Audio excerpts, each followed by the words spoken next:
So, welcome to another spiritual talk. And there's not really a theme here. I'm just going to start going.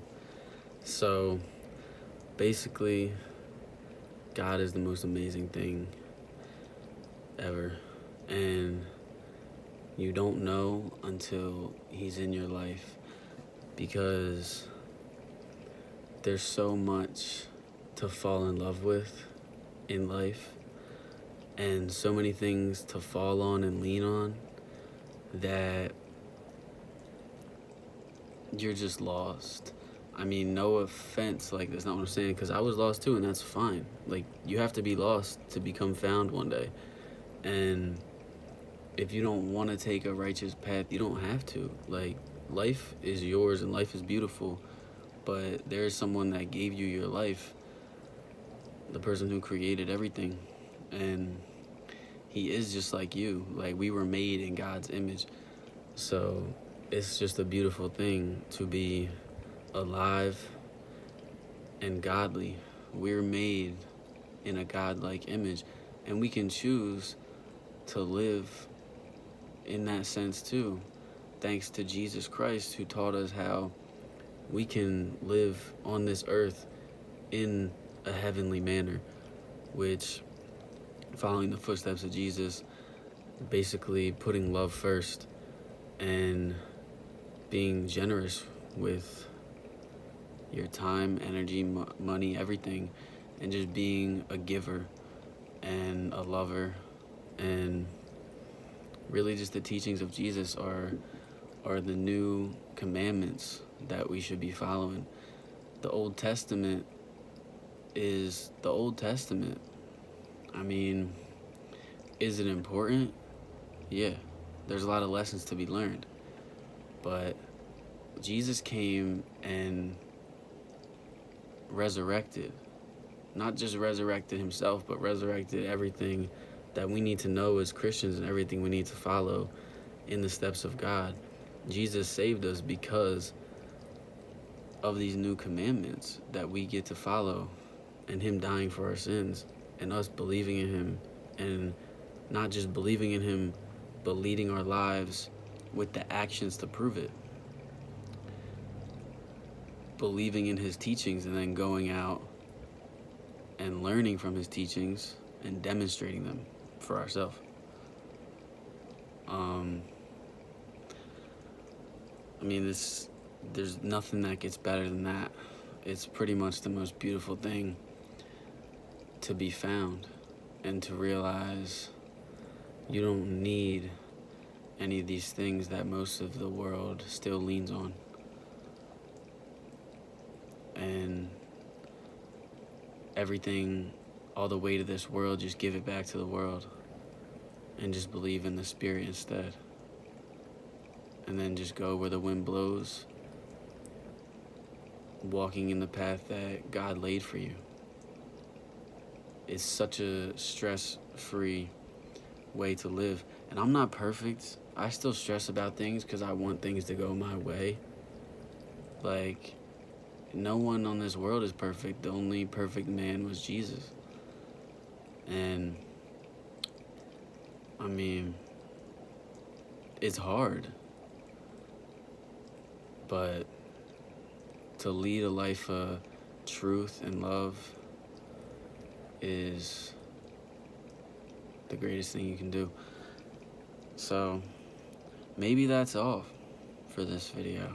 I think it might be.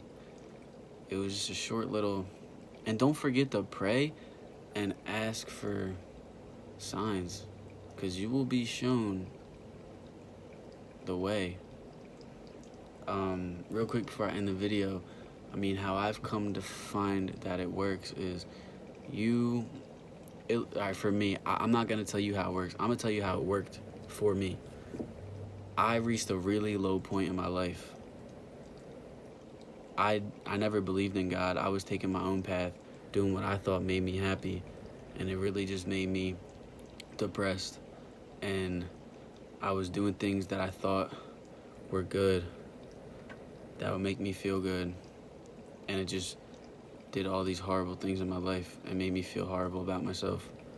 And I was mentally struggling, mental battle with myself, thinking so many things. And all I wanted was to be happy the whole time. So I finally reached such a low point in my life. I realized, because I thought I had the answer for everything. I thought I had it all figured out, but no power to change anything, because I wanted the whole world to change, because there's no point in me. This was my mindset back then. There was no point in me changing and realizing what's important when the rest of the world thinks other things are important. And it just makes you miserable living in a world in your own head that no one else understands. So I reached a low point in my life that really made me call on God. So I was actually in a mental hospital that I submitted myself into because I was so depressed. And I wanted to die. I wanted to kill myself. I didn't want to live anymore. And I went to a mental hospital on my own accord because I knew I needed help. And the mental hospital did nothing for me whatsoever. Not a single thing. So, while I was there, though, I decided to call on God. I had this thing they gave me that I folded into a cross. I folded this, I don't remember exactly what it was, but it was some kind of paper that I ended up folding into a cross. And I carried it in my pocket for days while I was in the mental hospital. And I called on God. And because I knew I didn't have the answer and I was lost. So I called on God because I just wanted to be happy. I wanted the truth. So I called on God. Probably the best thing I ever did, because he ended up calling back. But just some weird things that happened after I called on God. The very next day, I called on God. I went to bed that night. The very next day, bright and early in the morning, we all have to do our vitals. We have to go and they check our vital signs and stuff in the morning. So this one lady is just screaming, and she never did this any other day. Jesus has risen. She was just screaming it over and over. And I'm like, okay. Because for me, I was like, wow, has Jesus risen? Like, I felt like, yeah, it was the first sense of belief for someone who had before not believed in anything of that essence. I believed in what I knew. And I didn't know God. So that gave me my first sense of belief. I called on God, and then the very next day, Jesus has risen. I got my first sense of belief from some crazy lady screaming in a mental hospital. So after that, I was put through the fire. After I called on God, I was put through the fire because I called on God not knowing what it takes. I had no clue what religion even meant. All I knew was I was depressed and I called on God. I left that mental hospital and I went back to doing what I had always done. Getting high and doing me. Doing what I thought was good. And I was in for a rude awakening. Because you're not supposed to call on God and then retreat. And clearly God had a strong hold on me. He didn't want to let me go. He ended up putting me through the fire. And I got tested a lot to see if I would coward, if I would go the other way. And I wasn't going to go the other way. My heart, the whole time, my entire life was set on, I just want to be happy. I just want the truth. And God wants the same thing for all of us. So he wasn't going to let me go and be lost. after I called on him, and my heart wanted exactly what he offers. So he did what he had to do to wake me up.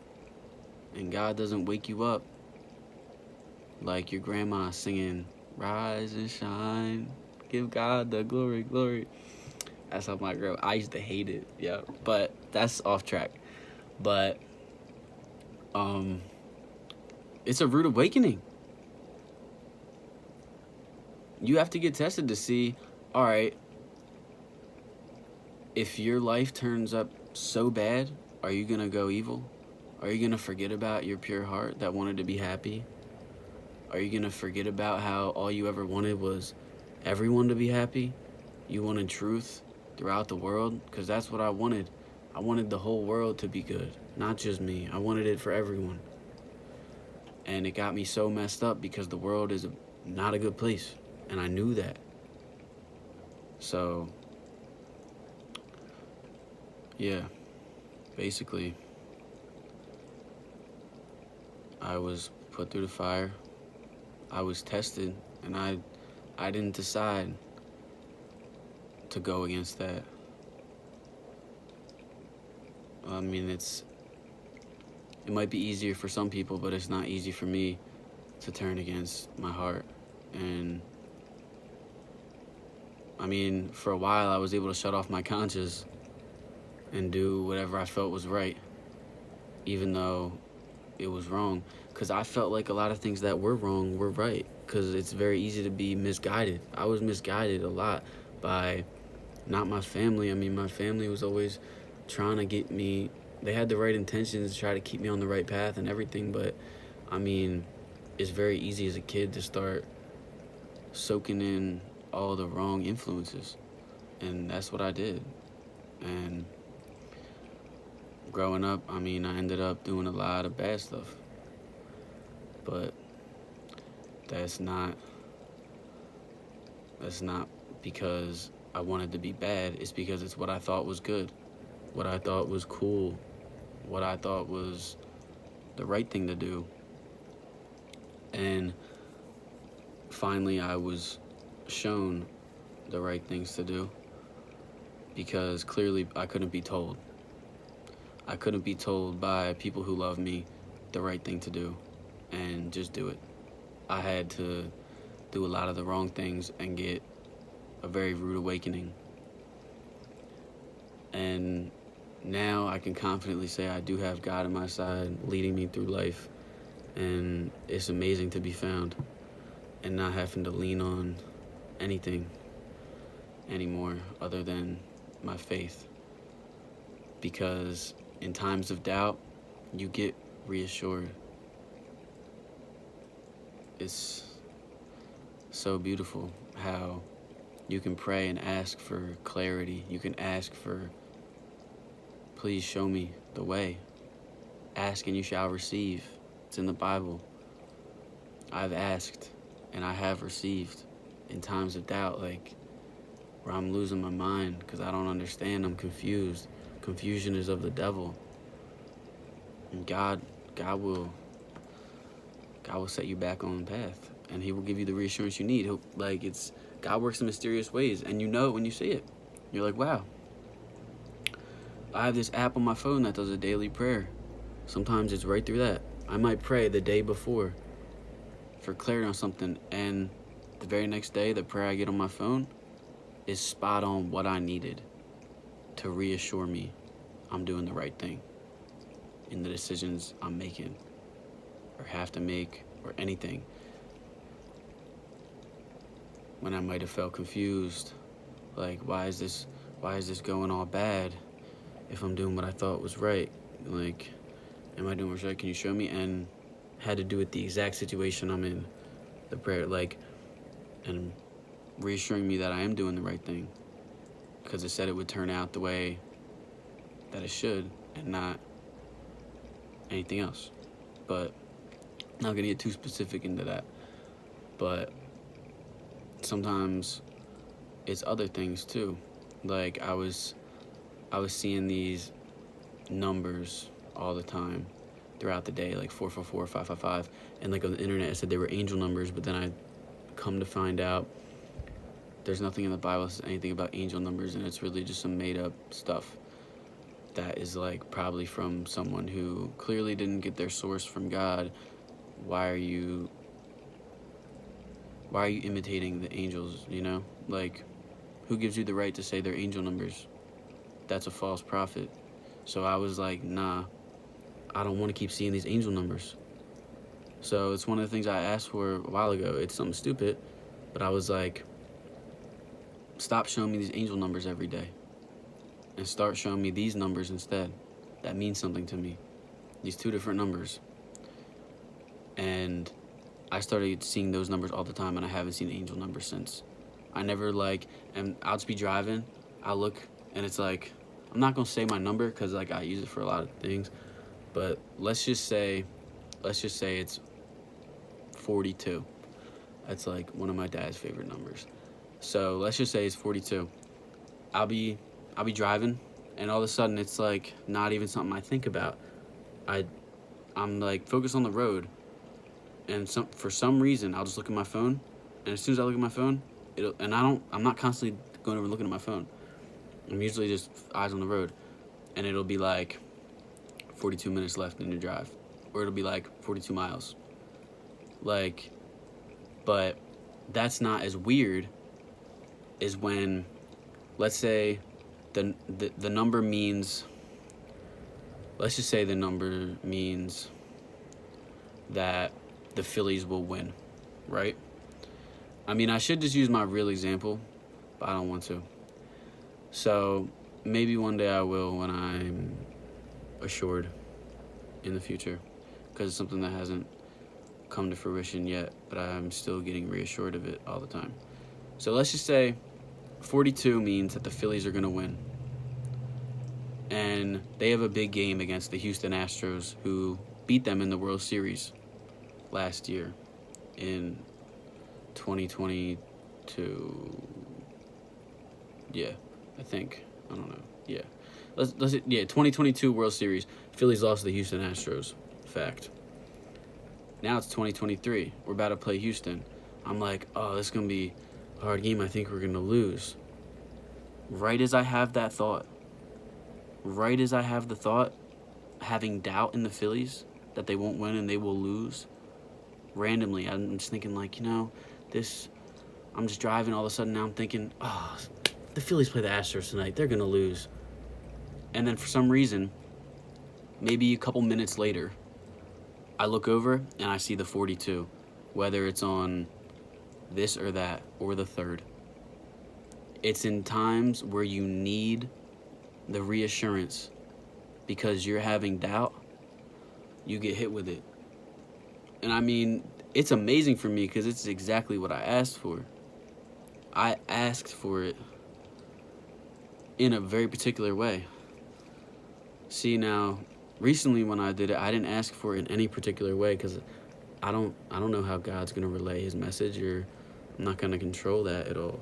Like, I don't know how to, I'm not going to set myself up to ask for anything too specific because I know God's working with me and he'll work whatever way he wants to work because his works work.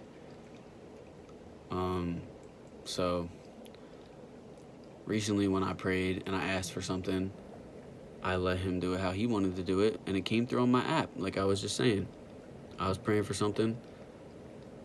I just wanted reassurance. I wanted clarity. And I got clarity and reassurance the very next day through the app. It's amazing how fast the turnaround can be in times of doubt when you have faith in God on your side. Because you can literally be thinking like, doubt. Like, I don't think it's going to work out the way I wanted to. Bam, you get hit with the sign. You weren't ready for it. Now you feel good. You feel warm inside. Like, wow, it's amazing. You were just having doubt, and now you have reassurance. It's like a constant reminder that you're loved and someone's looking out for you and you're doing the right thing, and things will turn out good for you in the way you want them. So, I mean, The first 3 minutes of this video, 4 minutes, were for anyone. And the next 17 minutes, if you care about my story and what's going on with me, there's a little insight to what's happening in my life. But yeah, until next time, I love you.